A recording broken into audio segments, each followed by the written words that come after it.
আহমেদাবাদের সাম্প্রতিক বিমান দুর্ঘটনা মানে যেটা ১২ই জুন ঘটল সেটা নিয়ে আজ একটু কথা বলবো। হ্যাঁ, ঘটনাটা ভয়াবহ। এয়ার ইন্ডিয়ার ফ্লাইট AI-171 একটা বোয়িং 787 ড্রিমলাইনার, তাই না? হুম, টেক অফের একটু পরেই ঠিক তাই। টেক অফের প্রায় সঙ্গে সঙ্গেই একটা মেডিকেল কলেজের হোস্টেলের উপর আছড়ে পড়ল। এর অভিঘাত, এর কারণ এগুলো একটু খতিয়ে দেখা দরকার। অবশ্যই। ভারতের বিমান দুর্ঘটনার ইতিহাসে এটা নিঃসন্দেহে একটা অত্যন্ত দুঃখজনক ঘটনা। এর প্রভাব এর রেশ অনেক দিন থাকবে। প্রথমেই হতাহতের কথায় আসি। সংখ্যাটা শুনলেই কেমন লাগে। প্লেনে মোট ২৪২ জন ছিলেন। হ্যাঁ, ২৪২ জন।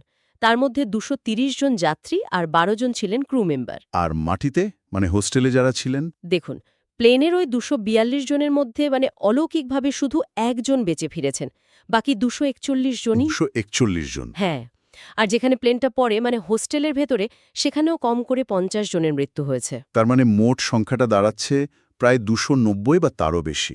বিভিন্ন সূত্রে মৃতের সংখ্যাটা ২৭৯ থেকে ২৯৯ এর মধ্যেই বলা হচ্ছে। হ্যাঁ, ওই রকমই। আর ওই যে একজন বাঁচলেন, সেটা সত্যি ভাবা যায় না। সত্যিই অভাবনীয়।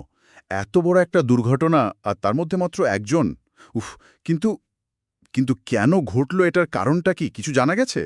কারণটা এখনও নিশ্চিত করে বলার মতো জায়গায় আমরা নেই। তবে ভালো খবর হলো ব্ল্যাক বক্স দুটোই উদ্ধার করা হয়েছে। মানে ফ্লাইট ডেটা রেকর্ডার আর ককপিট ভয়েস রেকর্ডার। একদম। ওগুলো এখন বিশ্লেষণ করা হচ্ছে। বিশেষজ্ঞরা অবশ্য কিছু সম্ভাব্য কারণের কথা বলছেন, প্রাথমিক কিছু ধারণা। যেমন কি হতে পারে বলে মনে হচ্ছে? দেখুন, বেশ কয়েকটা দিক আছে। যেমন ধরুন, ইঞ্জিনে কোনো যান্ত্রিক গোলযোগ হঠাৎ করে, আচ্ছা। বা ল্যান্ডিং গিয়ার সিস্টেমে কোনো সমস্যা, যেটা টেক অফের সময় খুব জরুরি। আবার ধরুন, ডানার ফ্ল্যাপগুলো। ফ্ল্যাপ মানে যেটা গতি বা উচ্চতা নিয়ন্ত্রণে সাহায্য করে। হ্যাঁ, ঠিক তাই। সেই ফ্ল্যাপ সিস্টেমে কোনো ত্রুটি থাকার সম্ভাবনাও একেবারে উড়িয়ে দেয়া যাচ্ছে না। হয়, কিন্তু এখনও কোনো সিদ্ধান্তে আসা যাচ্ছে না। ফাইনাল রিপোর্টের জন্য অপেক্ষা করতে হবে। এর মধ্যে তো একজন পরিচিত মুখের কথাও শুনছিলাম, একজন ক্রিকেটার। হ্যাঁ, অত্যন্ত দুঃখজনক খবর। তীর্থ পটেল একজন খুবই সম্ভাবনাময় তরুণ ক্রিকেটার ছিলেন। ওহ! ইংল্যান্ডে খেলতেন একটা ক্লাবের হয়ে। উনিও এই ফাইটে ছিলেন এবং উনিও প্রাণ হারিয়েছেন। খুব খারাপ খবর। ক্রীড়া মহলে নিশ্চয়ই শোকের ছায়া নেমে এসছে। অবশ্যই, খুবই প্রতিভাবান ছিলেন। এতগুলো মানুষের জীবন চলে গেল, একজন তরুণ প্রতিভার মৃত্যু। এর বাইরেও তো এই দুর্ঘটনার বিরাট প্রভাব আছে। যেমন ধরুন আর্থিক ক্ষতি। হ্যাঁ, সেটাও একটা বিরাট দিক। প্রাথমিক হিসেব অনুযায়ী ক্ষতির পরিমাণ দাঁড়াচ্ছে প্রায় ৪,০৮০ কোটি টাকার কাছাকাছি।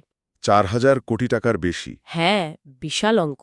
কিন্তু টাকার চেয়েও অনেক বেশি যন্ত্রণাদায়ক হলো ওই শনাক্তকরণের প্রক্রিয়াটা। হ্যাঁ, মৃতদেহ শনাক্ত করা আর আর তাদের পরিবারের হাতে তুলে দেওয়া, এটা যে কি পরিমাণ কঠিন, সময় সাপেক্ষ আর মানসিকভাবে বিধ্বস্ত করার মতো একটা কাজ, সেটা ভাষায় বোঝানো মুশকিল। ঠিক, খবরের কাগজে আমরা শুধু সংখ্যাটা পড়ি, কিন্তু এর পেছনেরই যন্ত্রণাটা, এটা হয়তো সেভাবে অনুভব করি না। একদম। আপাতত তদন্ত চলছে। এই ধরনের তদন্ত খুব পুঙ্খানুপুঙ্খ হয়, প্রতিটা ডিটেলস মিলিয়ে দেখা হয়। হ্যাঁ, সময় তো লাগবেই। হ্যাঁ, তাই কারণ জানতে ধৈর্য ধরতে হবে। এটাই প্রমাণ করে যে বিমান নিরাপত্তা সংক্রান্ত তদন্ত কতটা সিরিয়াসলি নেওয়া হয়।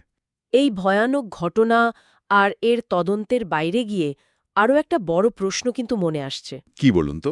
যখন এরকম জনবহুল এলাকার খুব কাছে একটা বিমানবন্দর থাকে বা বিমানের রুট থাকে, আর এরকম দুর্ঘটনা ঘটে যেখানে আকাশেও জীবনহানি, মাটিতেও জীবনহানি, হ্যাঁ।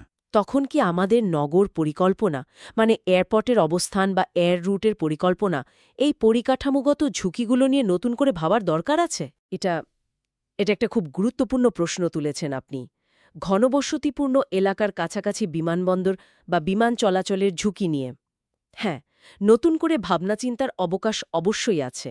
এই দুর্ঘটনাটা হয়তো সেই আলোচনার একটা কারণ হয়ে উঠবে।